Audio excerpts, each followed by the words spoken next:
Hello everyone, and thank you for being here. I want to start with the question that has been shaping my research for some time. Should design move from a discipline of form to a discipline of experience?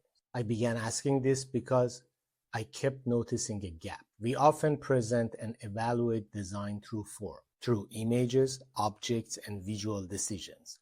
But people don't live design as an image. They live it through attention, comfort, fatigue, movement, and situation.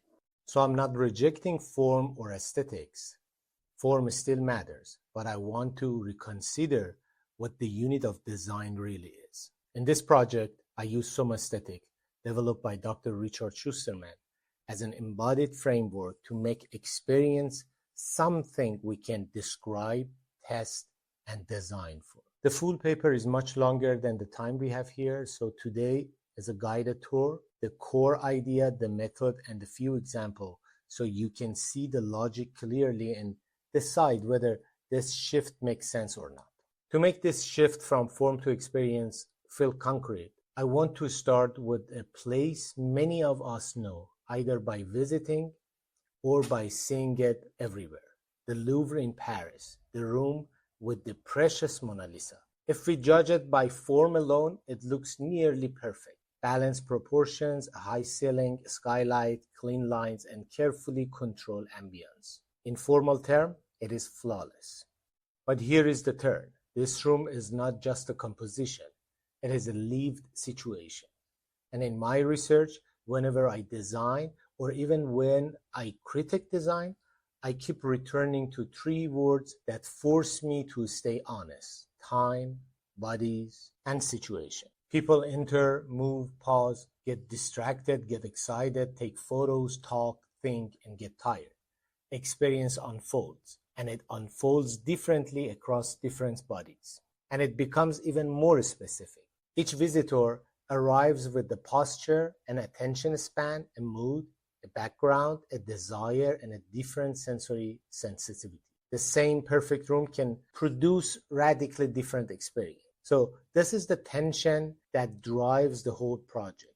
Form matters, but experience is the unit of design. If we accept that experience unfolds across time, bodies, and situation, then we need a simple map to understand how form becomes experience. So let me break it into three steps. First, form. Form is where design begins: structure, proportion, geometry, surface decision. Form still matters, but form alone cannot explain what happened once design enters real life. Second, situation encounter. Design becomes real when it meets a specific place, specific conditions, and a specific moments in time, with real people moving through it. And finally, experience.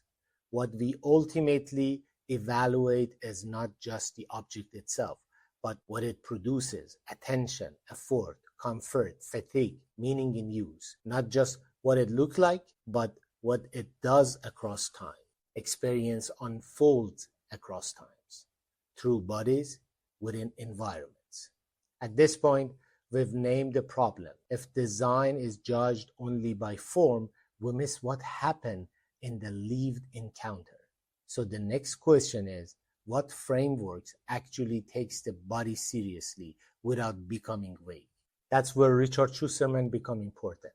Shusterman is an American philosopher of pragmatism who developed the field of Somaesthetics, a discipline that brings the living body, the soma, back into aesthetics theory. Traditional aesthetics has focused primarily on objects, form, and visual judgment. Somaesthetics shift attention toward embodied perceptions, lived experience, and the cultivations of body awareness. I have the privilege of working under his supervisions at Florida Atlantic University when this research continued to evolve through dialogue, critics, and practice. Somaesthetics does not reject aesthetics. It expands it by asking how design is experienced through posture, attention, sensations, and time. In other words, aesthetics look at the artwork. Somaesthetics ask what the artwork is doing to the body. Now that we have the framework, I want to be fair to what design already does extremely well. before we add a new vocabulary, we should name the vocabulary we already rely on. In my research, I group common formal evaluations language into 4 working categories, not because these are the only one, but because they show up everywhere in critics and design education. 4. This is where we talk about proportion, structure, and geometry, how the design is shaped. Object. Here we focus on the artifact itself, its medium, craft, finish, and material presence as a thing. Appearance. This is the immediate surface impression, style, beauty, visual character, what hits us at first encounter. Composition, and this is visual organization, balance, harmony, hierarchy, and how parts are arranged. So formal analysis is powerful. It helps us describe what we can see, but it mainly explains what we see, not everything we experience. And now the question becomes, what do we add when we want to describe lived experience just as clearly? This is where my paper makes a simple move. We keep formal properties, but we add somaesthetic dimensions so we can talk about what happened when design meets life. Situation. Design is never encountered in vacuum. It happens inside context, social norm, cultural expectation, noise, light, crowding, and all the conditions that shape perception. Time. Experience unfolds. It includes repetition, learning, rhythm, and fatigue. What a design becomes after minute, day, a year, not just at the first glance. Body. Experience carried by the living body, posture, attention, effort, sensory sensitivity, comfort, and discomfort. And in public space, bodies also shape each other. Distance, proximity, pace, share attention, the small social choreography that changes how a design is felt. So, somaesthetic doesn't replace form. It completes the picture by making lived experience describable. And from here, we can treat it almost like a game. Let's take real example, put them into thin and thick descriptions and see what we learn. What we experience is not only what we see. Now we have 2 vocabularies, formal properties and somaesthetic dimension. The challenge is connecting them in a way that stays clear and practical. This is where I needed a method.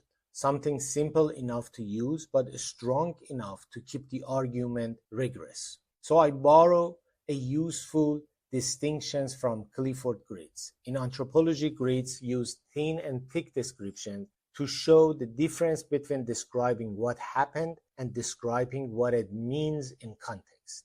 Even though anthropology is far from design, I found this tool extremely useful for designers because it gives us shared language inside our field. It helps us move from describing design as an object to describing it as a living encounter. So in my paper, thin description stays close to what we can specify and observe: form, structure, visible properties.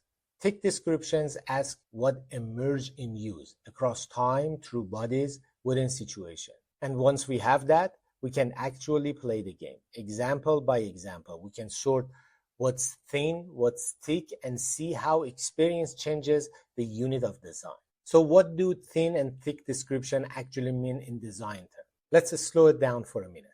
Thin description is the layer we can point to and agree on quickly. It is what we usually document first: form and proportion, color and contrast, material and texture, sound as design element, composition, and structure. In other words, thin description helps us to describe the object as an object. But thick description adds the lived layer. It asks, what do those same features become when someone actually encountered them? What happened in the body, effort, comfort, tension, attention? What changes over time? Learning, repeating, fatigue. And what changes because of context? Noise, crowding, expectations, mood. So thin descriptions give us clarity. Thick descriptions give us reality. And once we have both, we can finally do what this talk is aiming for: connect form to experience without losing rigor. And now we can test it quickly with a few examples. Let us start with the familiar character, the raccoon. Most of us have a love-hate relationship with them. Smart, persistent, and somehow always able to get in our garbage cans, latches, and lock. And that's the point. A lot of that intelligence is not just in their brain, it's in their hand. Raccoon hands function surprisingly like ours. Finger-like dexterity, a thumb-like grip, the ability to grab, rotate, open, and test object through touch. Intelligence shows up here as a bodily skill through contact and feedback, not as an abstract idea. So, 3 quick takeaways from this observation. Habit makes our own body invisible, touch makes intelligence visible, and observation turns the body into evidence. And here's the simple lesson. Abstraction clarifies form, but embodiment clarifies meaning. Now watch what thin and thick do. If we stay thin, we describe what we can plainly see, form, anatomy, motion. But when we go thick, those same movements become touch, coordinations, embodied meaning. How intelligence appears through the body, through contact, through feedback. And now that embodiment is in the foreground, we can move to the next slide, where design often does the opposite. It tries to standardize bodies into an average. If the raccoon helps us to see embodiment more clearly, this example shows what happens when embodiment is reduced to an average. This caption said all, 6 women, 6 different shapes wearing the same size bikini. Even when the size is standardized, embodiment is not. The number may be the same, but the lived experience is completely different. And this is what happened when the average body leads the design process. When fit models and sizing standards become the main reference point, the result may look consistent on paper, but it lands differently on real bodies. So here are 3 things this image makes impossible to ignore. Fit models establish norm, bodies vary in proportion, mobility, comfort, and ability, and lived experience exposes what averages quietly errors. The lesson is simple. Standardizations creates efficiency, but embodiment reveals diversity. Thin description says with what can be measured and specified. Sizing system, measurement, tolerance, technical standard. Thick descriptions brings in what the body actually lives. Comfort, pressure points, restricted movement, fatigue, lived feet, and ultimately inclusion or exclusion. And this brings us to a crucial distinction. Human-centered design is not automatically experience-centered design. And that takes us to the next slide, because what happens if we design not for an average body, but for a real one? If the previous slide showed the limits of designing for an average, this one shows what happened when design begins from a real body. This photo tells the origin story. Sam Farber designing for his wife Betsy, whose mild arthritis made ordinary kitchen tools difficult and often painful to cook. Instead of asking what is the standard handle size, the question becomes, what does this specific hand need? And then you see the result. The OXO peeler. The form changes because the body leads. Thicker grip, softer geometry, better control, less strain. So here's what this example teaches us. It was designed from a specific access need, reduced grip strength and joint pain. The grip reduces pressure and fatigue over time, and the result was not a niche product. OXO became a mainstream success because many people with no specific impairment also preferred the comfort, control, and ease. Accessibility did not limit the market, it expanded. And it reminds us of something simple. Accessibility is not only for a small group. Bodies changes, injury, age, stress, fatigue. Variation is the normal condition. When the body leads, inclusion follows. Thin description says with what we can specify: handle, form, material, weight, geometry. Thick descriptions ask what happened in use: pressure in the palm, effort in the wrist, fatigue over time, comfort, and confidence in the hand. And now we expand the scale from the hand to the street. After the OXO example, we moved from the hand to the street because in public space, design doesn't meet one body. It meets many bodies at once inside a shared atmosphere. Imagine you design a poster in a calm studio. On your screen, it's perfect. Clean hierarchy, beautiful spacing, a strong contrast. Then you hang it on a busy street. A bus passes, someone is on their phone. Another poster is screaming in red. Light hits the paper differently. People don't stop. They glance for half a second while walking. And that's the moment the poster either survives or disappears. So here are the key takeaways. It competes within the shared atmosphere, noise, motion, visual clutter. Hierarchy has to survive glance-based reading because the body reads in motion, and failure happens when context is ignored. That's why the line on this slide matters. Context is not background. It is part of the design.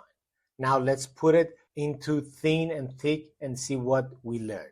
Thin stays with what designer directly control, like typography, hierarchy, layout, control, contrast, legibility. On the other hand, thick tracks what the street produces. Shared atmosphere, glance, duration, attention, rhythm, visual clutter, situational meaning. A poster can be formally excellent and still fail experientially. And that prepares us for the final example, because sometimes design doesn't just compete for attention. It has to guide action under fatigue and risk. Now we move from the street to the interior of a car, because here design isn't just competing for attention. It has to guide action, sometimes under a real risk. Think about the real driving. You're tired, you're thinking about something else, there is music, road noise, maybe a conversation. The cabin has its own shared atmosphere, and attention naturally drifts, not because drivers are careless, but because bodies fatigue. So when a car needs to warn you, the most common design move has been simple. Make a sound. A beep is easy to add, easy to standardize, and it works in many cases. So it becomes the default language of alert. But in a noisy, saturated moment, another beep can blend in, or worse, startle the driver. Instead, the steering wheel vibrates. The message arrives through touch, quietly, directly through the body. So what does that change?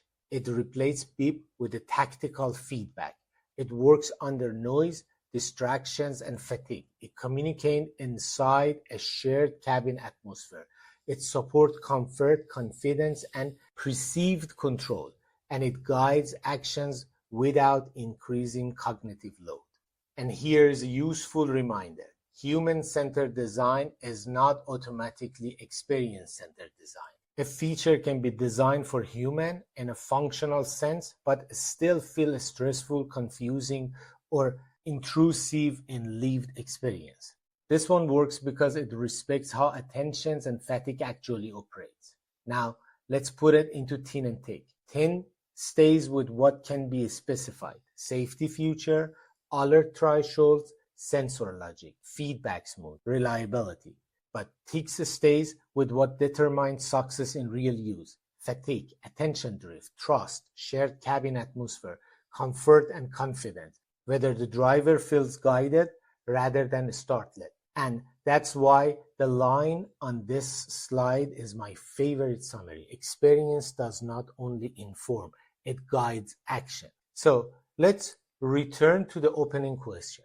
Should design move from a discipline of form to a discipline of experience? My answer is not that form disappears. Form still matters, but form is not the unit of design. Experience is. And this is where Somaesthetics helps me, not as a theory to admire, but as a way of thinking and designing. In my research, Somaesthetics becomes a lens that encourages Somaesthetic thinking in design, paying attention to how form becomes experience across time through bodies within environment. In that sense, this paper is not only an argument, it's a mindset shift. A practical way to notice, describe, and test what design is doing to living body in real situation. So my closing is simple. Form is what we make. Experience is what design become. Thank you.